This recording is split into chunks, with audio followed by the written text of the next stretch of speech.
We're talking how to test without tanking your results.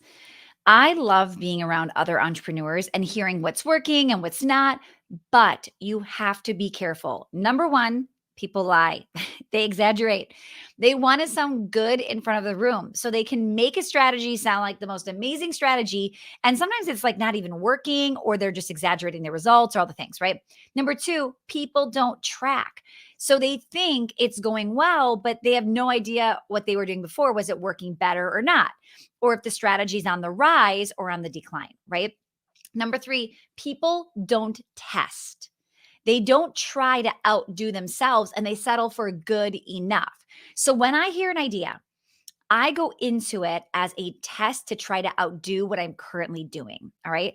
I can't blindly trust somebody who says something, even if it's somebody I do trust. Like, let's say it's like Amy Porterfield. Okay. Let's say on her podcast she shares something or she tells me behind the scenes and is like, Stacey, this is working like gangbusters. Okay, now I trust her, right? I know her well and I know what she is saying is true. I believe that. But and I also know she tests things, she tracks things, like all of the things I just said.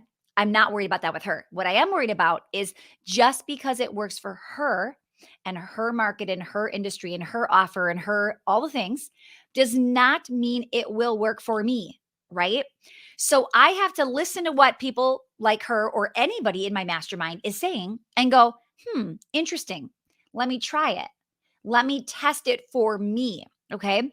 Because it's possible what works for somebody else will not always work for you. All right. So, with that said, I want to share with you something that happened, right? Because I want you to see how my brain is working, how we're trying to test, and then a few things, right? Now, this goes for everything. This is not just a marketing thing. This is for hiring. This is for a new funnel idea. This is for a new revenue stream, right?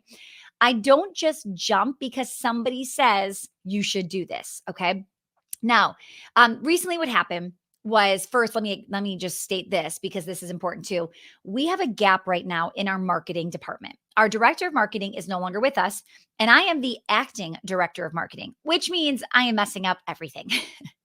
Seriously, like this old person used to report to me. So then I had to step in to replace her managing, I guess, right? I definitely have people on the team that have stepped in to replace some of the things that she was doing, but I am the new manager. And let me tell you, I don't want to be there, but we don't settle. So we are patiently waiting for the right candidate to hire. Anyway, back to how I messed this up. I just wanted to make sure you knew that piece of it too, because I don't believe this would have happened. I actually know it would never have happened if we would have had somebody there managing this. Okay. So at a mastermind event that I recently attended, Kent and I heard a guy say he shared a strategy that has drastically increased his open rates. Okay. So he said the strategy was that he sent out an email, his weekly email he sends out at 2 a.m. on Monday morning. Okay. So it's kind of like it's like the weekend, it's Sunday night, but really into Monday, right? So when you wake up Monday morning, you are the first email at the top because how many people are sending out emails at 2 a.m. on Monday? Probably nobody. So we share that you'll be the first email at the top. And when everybody wakes up in the morning and checks their email, because that's what people do in the morning, right? Hopefully not us, but most people do.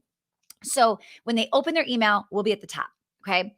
Now, my first reaction was I actually thought he was wrong because I know that Gmail likes to see people opening your email. And when Gmail kind of has that proof of concept, like this person isn't a spammer, people like it, they're opening, they're replying, they're engaging, etc. Gmail will then continue to blast that out. So if you're ever wondering like why some people might say, I never got that email, or I got it like way later than you sent it, or whatever it is, right? Gmail is there's a lot of softwares that are like protecting the consumer. So when he said that, I thought that doesn't sound right because who's going to engage with that at 2 a.m., right? So I would think Gmail would hold it back. However, I am open to somebody saying this is like this new groundbreaking idea and I wanted to try it. Okay.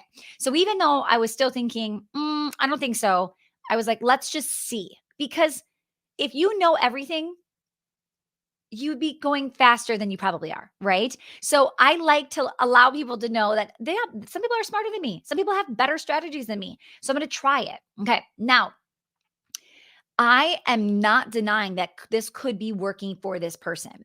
Okay. But what I want you to understand is, and what I'm trying to grasp here is when you do these tests, you have to be very, very careful. So Kent was with me when I heard this, and Kent is the one that schedules the emails. So I had a private conversation, just Kent and I on the plane. And he was like, "Hey, do you want me to switch this week's email? I could easily switch it from Friday at 10 a.m. to Sunday at 2 a.m. or Monday at 2 a.m., right? Because there's no marketing manager to run this by either, and I'm just being a bad marketing manager. I was like, sure, let's go for it. Let's see what happens. Okay. Now, here is something you should know about me. I am so in the moment with my team, especially when I'm doing things where this has happened before, where it's not uncommon for me to be like, why are we doing that? And then somebody is like, because you told us to, or here's the tag where you said to do this. Okay. So they're not lying. Like I definitely have assigned things and then gone, why are we doing that? And then they were like, it's you. So my point is, when I said to Kent, sure, try it, I instantly forgot I ever said that and that was even a thing. Okay. Now, we head into our marketing meeting every Monday, and Kent did not come. There's so many fails in this story. I just want you to hear all of it. Kent did not come because he had something else going on that day. And it could have been something with the studio, something with the kids. I have no idea. Okay. But sometimes I'm a little lenient, like, it's not a big deal. It's just the team meeting. I'll take notes for you, or I'll let you know if there's something's missing. But this was a big fail not having him there, because as we go over our weekly KPIs on that call, okay, KPIs, key performance indicators, everybody on the team has them.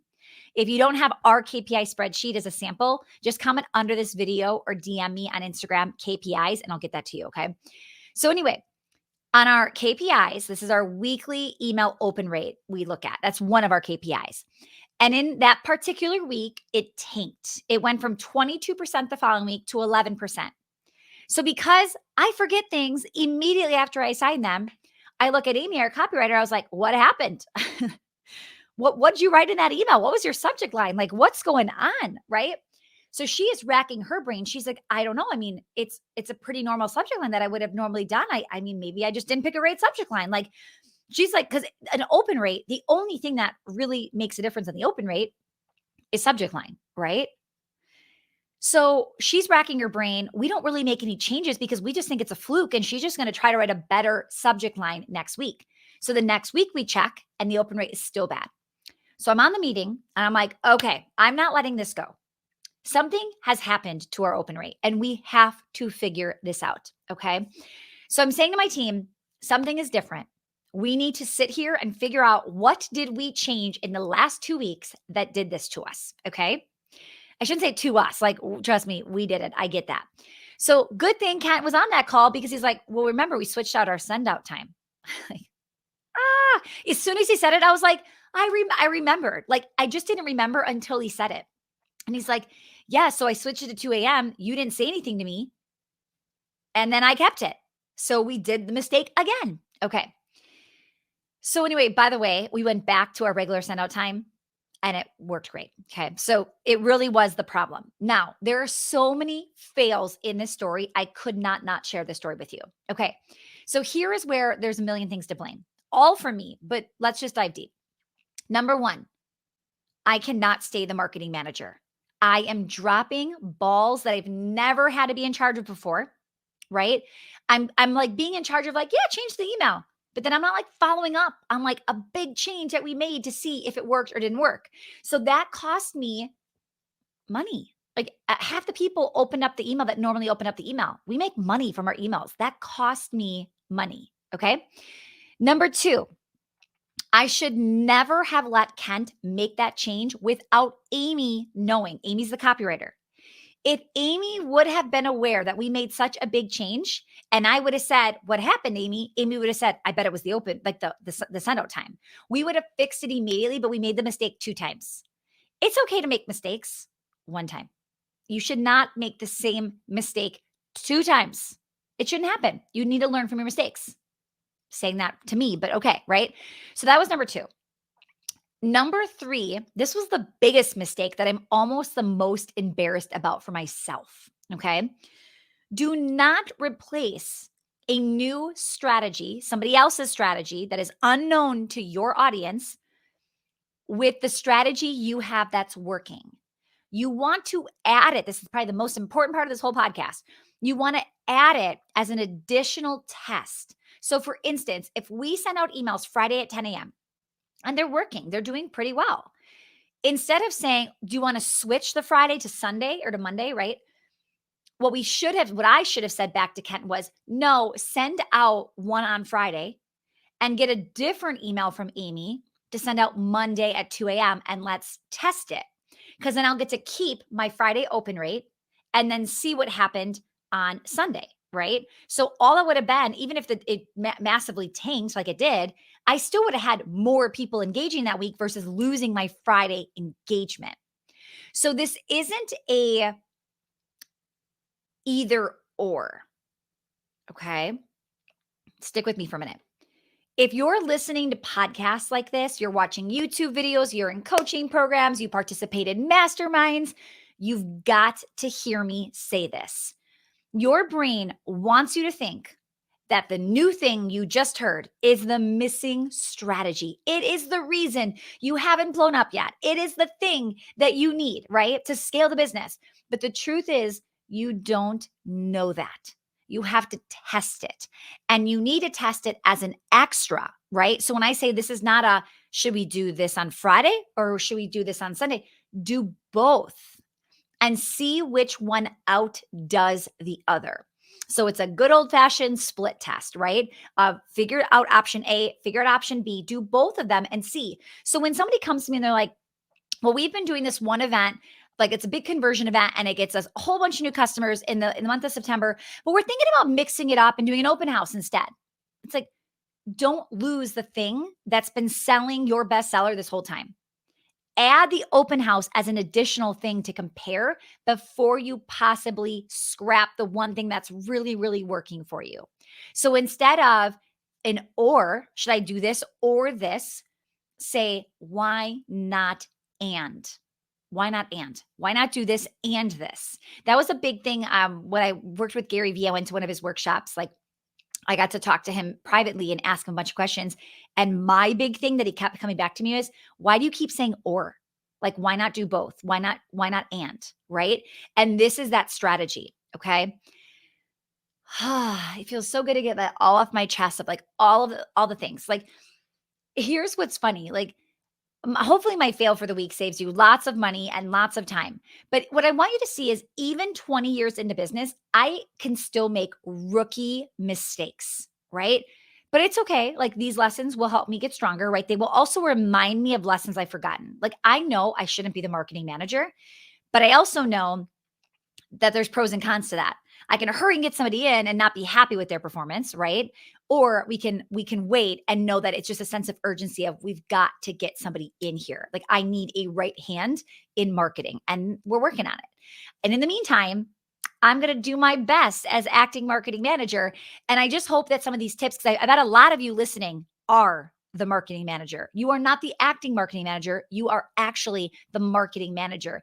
And you really have to be careful when you're implementing changes and tasks. Like if you hear me say something and you just like, Stacey's, this is amazing. Stacey said this, I'm going to do it, but you aren't testing, it's possible you will tank the results of the thing that actually is working. So always just try to outdo yourself.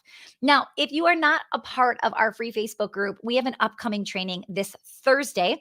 I'm going to be doing a brand new, they've been about short, sweet, about 10 minutes of a tactical training with slides so I can really go deep. And then I also give a free template every single Thursday. My goal is to get you a quick win that week. All right. And then I'm going to stick around this week to do some coaching questions. So if you want to have anything, get in the hot seat, ask me any questions, please bring a question to that training. Now, I hope to see you there. You can go to Facebook and search for Foot Traffic Operations. It is our free Facebook group that will pop up, and I will see you in there soon. Bye, everyone.